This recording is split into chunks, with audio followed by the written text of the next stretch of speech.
Hello बच्चों, let's read this question. So this question says, for an ideal gas, the molar specific heat capacity at constant pressure and volume satisfy the relation. Okay. Option A में आपको दिया Cp plus Cv is equal to R, B में दिया आपको Cp minus Cv is equal to R, C में दिया आपको Cp by Cv is equal to R, D में आपको गिवन है Cp by Cv is equal to R. Okay. तो चलिए बच्चों, अब हम इस क्वेश्चन को स्टार्ट करते हैं. तो देखिए बच्चों, इस क्वेश्चन का की कॉन्सेप्ट आप क्या लिख सकते हैं. The key concept of this question is, हमें क्या बताना है. देखिए इस क्वेश्चन में सीपी और सीवी के बीच में आपको रिलेशनशिप बतानी है. ठीक है, सीपी और सीवी के बीच में आपको रिलेशनशिप बतानी है.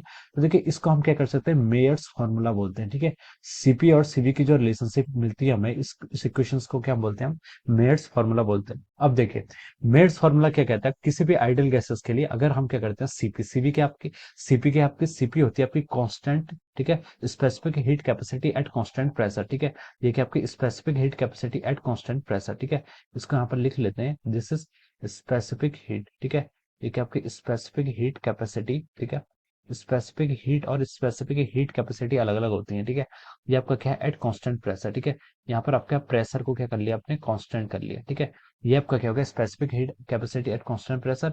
और सीवी, सीवी को हम क्या लिखते हैं, सीवी को हम रिटर्न करते हैं specific heat capacity at constant volume. ठीक है, स्पेसिफिक हीट कैपेसिटी. ठीक है, ये भी आपका क्या है, स्पेसिफिक हीट कैपेसिटी है, लेकिन यहाँ पर आपकी जो वॉल्यूम रहती है, वॉल्यूम क्या रहती है आपकी, कांस्टेंट रहती है. ठीक है, तो ये आपका सीपी और सीवी को हम इस तरीके से डिनोट करते हैं. ठीक है, तो मेयर्स फार्मूला ये बोलता है, जो आपका स्पेसिफिक हीट कैपेसिटी होती है at constant pressure, it always be greater than the specific heat capacity at constant volume. ठीक है, सीपी क्या होती है आपकी, ऑलवेज क्या होती है, सीवी से ग्रेटर होता है फॉर आइडियल गैस. ठीक है, आइडियल गैस लगाना भी जरूरी है. ठीक है, ये आपका क्या होता है, CP by CP is always greater than CV for our ideal gases. ठीक है, आइडियल गैसेस के लिए आपकी ये कंडीशंस क्या होती है, सेटिस्फाई होती है. ठीक है, और जो इन दोनों का डिफरेंस आता है वो हम लिखते हैं, देखिए सीपी माइनस सीवी. ठीक है, CP minus CV is equal to R या फिर एनआर लिखते हैं. ठीक है, हम यहाँ पर क्या लिख लेते हैं, आर लिख लेते हैं. ठीक है, CP minus CV is always great, CP minus CV is equal to over R. ठीक है, ये आपका क्या है, मेयर्स फॉर्मूला है. ठीक है, ये मेयर्स ने क्या किया था, इस इक्वेशंस को क्या था, आपका डेराइव किया था. ठीक है,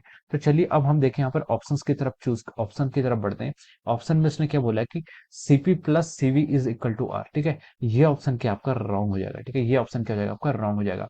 बी ऑप्शन ने बोला है कि CP minus CV is equal to R, ये स्टेटमेंट क्या आपका राइट है, ये आपका राइट है. ठीक है, सी में उसने बोला है कि CP by CV is equal to R, ये statement wrong, CP by CV को हम गामा बोलते हैं. ठीक है, तो ये स्टेटमेंट रॉन्ग हो जाएगा.